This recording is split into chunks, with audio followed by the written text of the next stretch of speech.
2 weeks ago, SpaceX first caught its Super Heavy booster, but it was revealed they were just 1 second from crashing? What? Meanwhile, SpaceX is ramping up at a whole new level. Booster 13 had a static fire, and the first version 2 ship has started proof testing. We get more Polaris Dawn footage? Crew 8 finally splashes down? But wait, why was one of the astronauts in the hospital? I'm Tom from Boundless Space. This channel is about our exciting space future. Let's get started. So it was a normal Friday evening in the US when Elon posted a gameplay video on X while he's taking a SpaceX conference call. And this nugget drops. So, kind of in chronological order on the landing burn, we had a misconfigured spin gas aboard that didn't have quite the right ramp up time for bringing up spin pressure, and we were 1 second away from that tripping and telling the rocket to abort and try to crash into the ground next to the tower. Wow. Instead of the tower. Yikes. So healthy rocket. Erroneously tell a healthy rocket to not try to catch. So yeah, that broke the internet. The last 2 weeks would have been very different had B-12 exploded on the pad on October 13th. But this insider information that Elon clearly wanted us to know shows us two very important things. First, how seriously SpaceX takes these safety measures. The SpaceX webcast had mentioned that 1,000 conditions would have to be met between launch and the end of the boost back burn before the launch director would give the okay to attempt the catch. Elon and SpaceX are frequently portrayed as reckless cowboys, Mars or bust, yeehaw! But that's not the case. SpaceX is very aggressive with its timelines and frequently misses them, in part because of its focus on safety and quality. But the company has a clear focus on doing insane things in the safest way possible. The second thing this shows us is that even with the proper levels of caution, safety measures themselves can create potential hazards. This error in the system's logic almost caused a needless catastrophe. But B-12 did not fail, and tank watchers have observed some disassembled pieces around the build site as SpaceX does its post-mortem examination of the first intact recovered Super Heavy. Perhaps one day it will be restored and put on display in front of the Star Factory like the first Falcon 9 booster to land, Booster 1019 at Hawthorne here. Just 10 days after the catch, SpaceX was well into B-12 inspections, but it had also patched up the orbital launch mount well enough to roll B-13 for static fire testing. I love this shot from SpaceX of the booster passing in front of the Star Factory. The team at Cosmic Perspective were on the scene the next evening.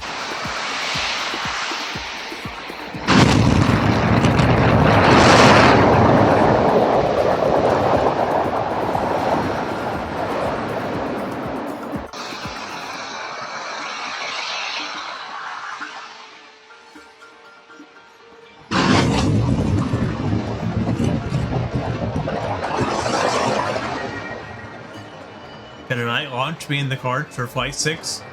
Let me know if you'd like to see that in the comments. Rocket Ranch's Anthony Gomez was there outside Star Factory when Booster 13 rolled back from the launch site for final pre-flight checks. SpaceX made a double move on that closure, also unveiling new version 2 ship, Ship 33, photographed here by Starship Gazer, emerging from Mega Bay 2. Anthony Gomez followed it all the way to Massey's, where the next day Starship Gazer was again on scene to capture Ship 33 preparing for its cryogenic proof test. So what's new in version 2? As you can see here with Ship 30 on the left and Ship 33 on the right, Ship 33 has two raceways.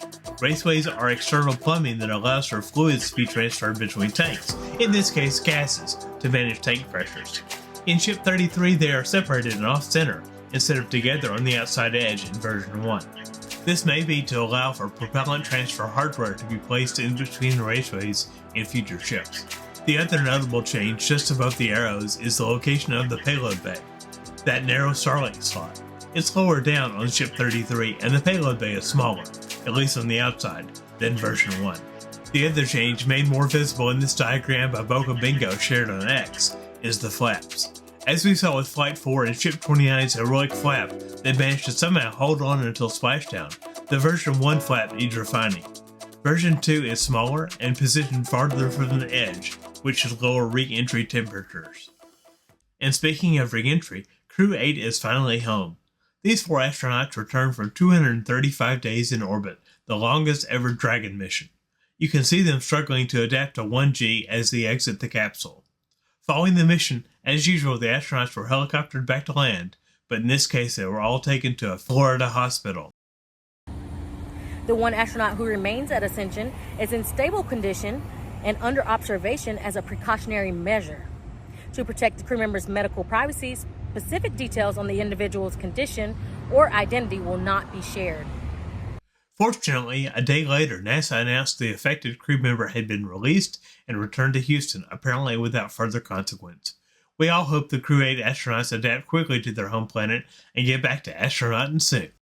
It doesn't seem possible that the Polaris Dawn mission, with the first ever private EVA, was almost 2 months ago now.